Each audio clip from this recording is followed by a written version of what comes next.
Meet ఏర్పాటు చేయడం జరిగింది.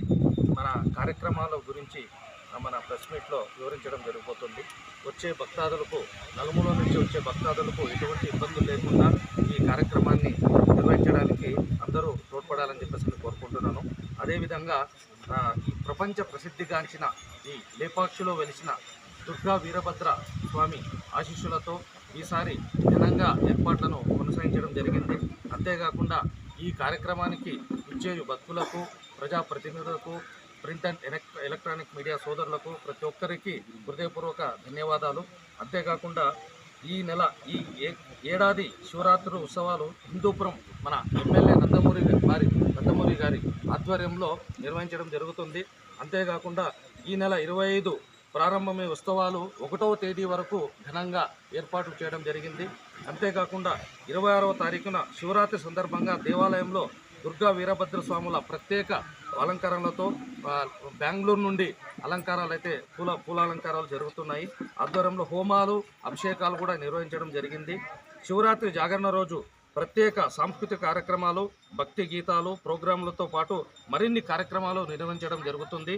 అంతేకాకుండా శివరాత్రి 27వ శివపార్వతుల బ్రహ్మరథోత్సవం వేలాది మంది భక్తాదులకు ఊరేగింపు జరుగుతుంది. ఈ ఏడాది రథోత్సవం ప్రత్యేక పూలాలంకరణతో దర్శనమిచ్చిపోతుంది. మన నందమూరి బాలయ్య గారి, ఎమ్మెల్యే లెజెండ్ గారి ఆధ్వర్యంలో రథోత్సవం కూడా బాగా ఘనంగా ఈసారి నిర్వహించడం జరగబోతుంది.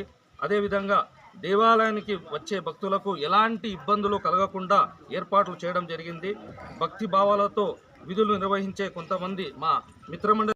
అంతేకాకుండా ముఖ్య గమనిక ఏమంటే ప్రతి ఒక్కరికి, ప్రజాప్రతినిధులకు, అతిరథ మహారథులకు, భక్తాదులకు, గ్రామ పెద్దలకు ప్రతి ఒక్కరికి మా టెంపుల్ తరఫున, అందరి తరఫున విన్నపము, ప్రతి ఒక్కరూ 12 గంటలకెల్లా రథోత్సవం రోజు ఆలయ ప్రాంగణంలోకి విచ్చేసి అందరూ పూజలు నిర్వహించడం జరుగుతుంది.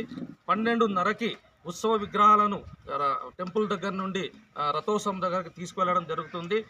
కరెక్ట్గా 1 o'clockకి రథోత్సవం అనేది స్టార్ట్ అవుతుంది. కాబట్టి ప్రతి ఒక్కరూ పేరున ప్రతి ఒక్కరికి తెలియజేసుకుంటున్నాను.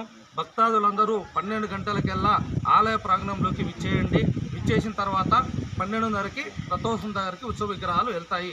దీన్ని గమనిక ప్రత్యేకంగా మీరు మీ మీడియా మిత్రుల ద్వారా ప్రజలందరికీ తెలియజేయండి. ఇది చాలా ఇంపార్టెంట్. ఎందుకంటే లేట్ అవ్వడం జరుగుతుంది. ఆల్టర్నేట్ అంబులెన్స్ కూడా ఏర్పాటు చేయడం జరిగింది.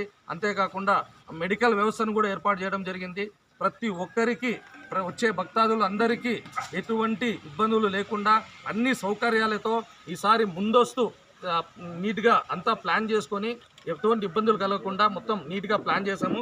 అదేవిధంగా ఆంధ్రప్రదేశ్ ఈ క్రోధినామ సంవత్సర మాఘ బహుళ ద్వాదశి నుంచి, అంటే మంగళవారం 25వ తారీఖు నుంచి 1వ తారీఖు మార్చి వరకు 5 రోజులు శైవాగమ ప్రకారం పంచాంగ దీక్షతో బ్రహ్మోత్సవాలు ఘనంగా నిర్వహించబడుతోంది.